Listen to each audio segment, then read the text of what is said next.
हमारे चैनल को सब्सक्राइब करें और नई अपडेट्स के लिए घंटी के बटन को जरूर दबाएं।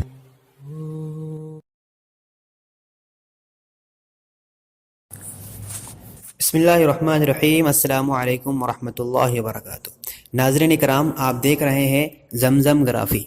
इससे पहले हमने बाब अव्वल की 2 किस्तें पेश की है और अब आपके सामने पेश खिदमत है बाब अव्वल की मुख्तसर सी तीसरी किस्त। इस इंकशाफ ने सियासी हलकों में हलचल पैदा कर दी। CBI से तहलका के ऑफिस में फ़ोन आने लगे और मुतालबा कर रहे थे कि वो सब रिकॉर्ड्स जो बाद में सुप्रीम कोर्ट के सामने पेश किए गए उनके हवाले किए जाएं।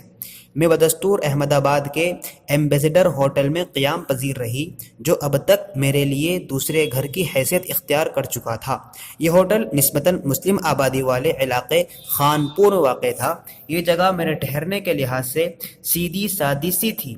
बाद में मुझे पता चला कि BJP का रियासती दफ्तर वहाँ से बस थोड़ी ही दूरी पर वाक़ है, यानी स्टेट ऑफिस। मैं अचानक आवाम के नज़रों में आ चुकी थी। BJP के लीडर किसी अय्यूब नामी नौजवान के बारे में बातें करते थे कि इंकशाफ उसने किया है। किसी वजह से खातून तफ्तीशी सहाफ़ी का तस्वुर उनके जहन में नहीं आता। मुझे कोई शिकायत नहीं थी, बल्कि इससे मुझे और आसानी हो गई कि खामोशी के साथ अपना काम कर सकूं। लेकिन ये सिलसिला ज़्यादा दिनों तक नहीं चल पाया। इंकशाफ के चंद दिनों बाद ही मेरे फ़ोन पर किसी गुमनाम नंबर से एक पैगाम मौसूल हुआ। उसमें लिखा था कि हम जानते हैं तुम कहाँ हो।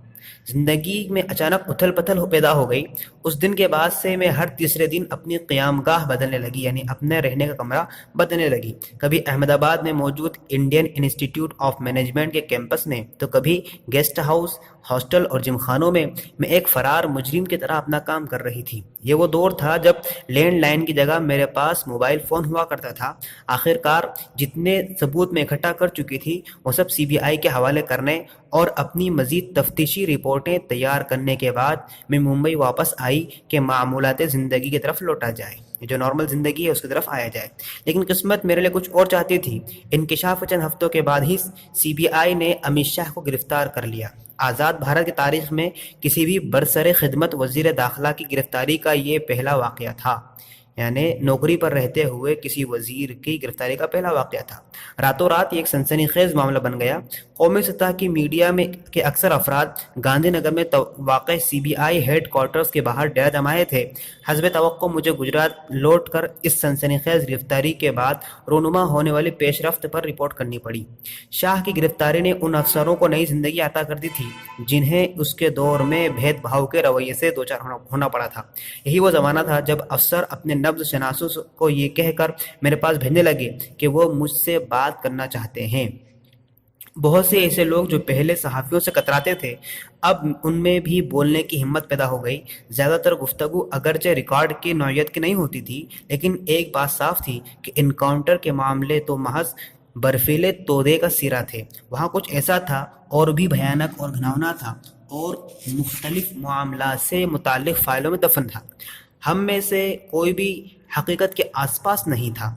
अलबत्ता इशारा मौजूद था कि गुज़िश्ता एक दहाई के दौरान, यानी 10 सालों के दौरान, अदालती तर्ज़ अमल की धारा बदल गई है।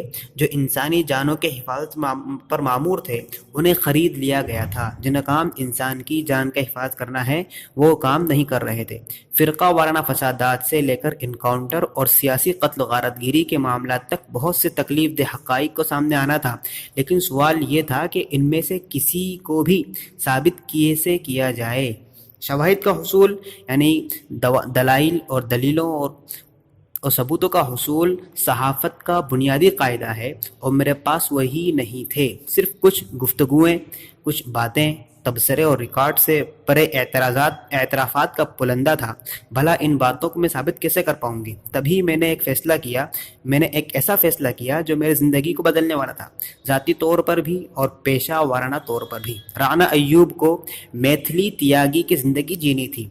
कानपुर से ताल्लुक़ रखने वाली एक काइस्ट लड़की, अमेरिकन फिल्म इंस्टीट्यूट कंजर्वेटरी की तालिबा, जो गुजरात के तरक्याती मॉडल और पूरी दुनिया में बसने वाले गैर मुकीम भारतीयों के दरमियान बढ़ती हुई नरेंद्र मोदी की मकबूलियत पर एक फ़िल्म बनाने के लिए भारत लौटी थी।